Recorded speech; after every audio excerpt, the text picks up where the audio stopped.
Hello, my name is Dr. Shane Owens, and I am chair of the New York State Psychological Association's Suicide Prevention Task Force. In addition, I'm a psychologist in private practice and an administrator in a college counseling center. In both of these settings, I deal routinely with suicidal crises.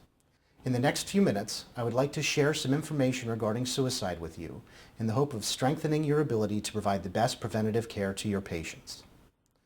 According to the CDC, suicide was the 10th leading cause of death in the United States in 2010, accounting for more than 38,000 deaths. It was the second leading cause of death for those from 25 to 34, the third leading cause of death for those from 10 to 24, and the fourth leading cause of death for those between 35 and 54. Evidence indicates that people with mental illness, even those who are imminently suicidal, seek care initially from medical professionals. According to one estimate, 52% of people with diagnosable mental diseases initially present in general medical settings. Between 11% and 36% of primary care patients have a psychiatric disorder. One study of completed suicides indicate that 45% of suicide completers sought treatment from a primary care provider within a month of their death. Given the likelihood that you will come into contact with a patient at risk for suicide, and given the demands on your time, it is important to have a comprehensive but practical strategy for identifying these patients and ensuring that they obtain the proper care. Pope and Vasquez have compiled a list of 21 risk factors for suicide. If you observe any of these in your patient, and especially if you encounter more than one of these, he or she is at greater risk for suicide, and further assessment by you, your staff, or another professional is warranted. Let us go through the list to be sure that you understand each of these factors. First, it is important to take seriously any direct verbal warning, such as "I want to kill myself," "I am going to end it all," and more subtle warning signs like "I wish it would all just stop." If a patient expresses any suicidal thinking, it is important to determine whether he or she has a plan. Concerns with regard to the patient's immediate safety would increase with the specificity of the plan, the lethality of the planned method, and easy access to the intended means for an attempt. In 80% of completed suicides, the person has made at least one previous attempt. It is important to be aware of any indirect statements or behavioral signs of suicidal thinking, such as talking about going away, not being around much longer, and talking about what it would be like to be dead. In addition, people contemplating suicide often give away important possessions and make arrangements for pets and property prior to an attempt, so behaviors like those should be taken as warning signs, especially in concert with other risk factors mentioned here. Any patient who is currently being treated for depression should be asked routinely about suicidal thoughts and behaviors.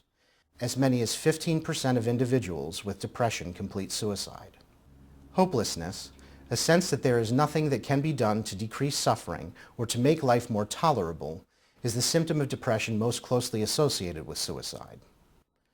When considering a patient's suicide risk, it is important to consider what you know regarding his or her alcohol use.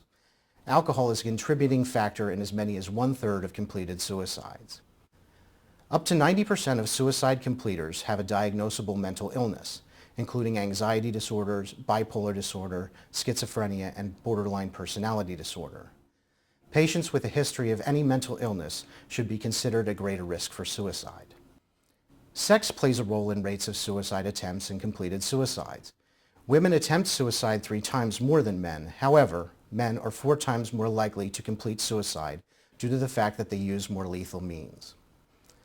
Suicide risk tends to increase over the adult life cycle, with a peak between 55 and 65. Those between 15 and 24 are at increased risk as well. Caucasians have one of the highest rates of suicide, but Native Americans have a rate higher than any other ethnic group, especially individuals between the ages of 14 and 24.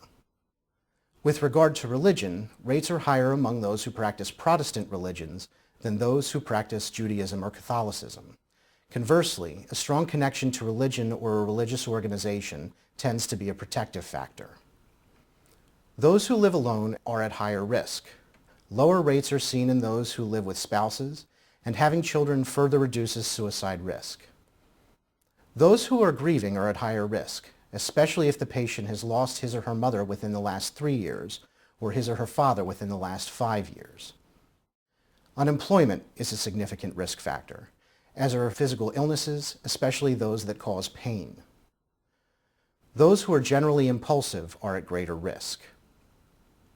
Those who demonstrate rigid, all or none, black and white thinking, or who demonstrate other difficulties with problem solving are at greater risk to attempt suicide. Stressful life events, including a recent release from hospital care, put a person at increased risk. Finally, a feeling of thwarted belongingness or of social isolation is a significant risk factor for suicide. Given the length of this list of risk factors, it may be easier for you to remember the following mnemonic: is path warm, in which I represents suicidal ideation and S represents substance abuse. P stands for purposelessness, A stands for anxiety, T stands for trapped, and H for hopelessness. W stands for withdrawal, A for anger, R for recklessness, and M for mood changes. The presence of one or more of these risk factors would lead you to inquire directly about suicidal thoughts and behaviors. Asking about suicide can be difficult, even for seasoned medical professionals. If you determine that a patient under your care is at risk, it is important to ask clearly, directly, and non-judgmentally about his or her thoughts and behaviors. It is also important to ask more than once. There are different ways in which the necessary questions can be asked, all with their own relative strengths and weaknesses.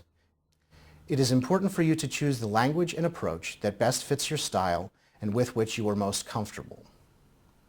An easy way to remember the information you require to make good judgment about the next step in the patient's care is SLAP, where S represents suicidal ideation, L is lethality, A is access, and P is for plan. At the conclusion of your brief suicide assessment, you should be able to answer the following questions. Is the patient currently thinking about hurting him or herself? What is the nature of those thoughts? Are these thoughts about actively making an attempt on his or her life, or are they passive thoughts of dying? Does the patient have a plan? How specific is that plan? Are the means that the patient is considering easily accessible? Is the method likely to be lethal? Has the patient taken any steps to prepare to kill him or herself, such as gathering materials or rehearsing the attempt? If a patient has made a plan that has any likelihood of being lethal, immediate transport for psychiatric evaluation is required. Of course, in most instances, this will not be the case. If, however, there is any doubt in your mind, err on the side of ensuring the patient's immediate safety. Most cases will be less clear. Despite the statistics cited earlier, suicide is a low base rate event. Given the consequences of a false negative, a good general rule is to refer any patient with any of the warning signs above for evaluation by a mental health professional. If you do not already have one or more psychologists or other mental health professionals to whom you refer patients, it is easy to find these professionals through the websites of professional organizations such as NISPA or of your local regional or state psychological association. The New York State Psychological Association site can be found at nyspa.org. In addition, the Anxiety and Depression Association of America has a Find a Therapist link on its homepage at adaa.org. For more information on suicide, including information that can be provided directly to patients, you can visit the American Association of Suicidology at suicidology.org, the Suicide Prevention Resource Center at sprc.org, and the New York State Office of Mental Health at omh.ny.gov. Finally, immediate assistance for anyone thinking about suicide or anyone who is concerned about someone else is available at all times through the National Suicide Prevention Lifeline at 1-800-273-TALK or 1-800-273-8255. Thank you for your time.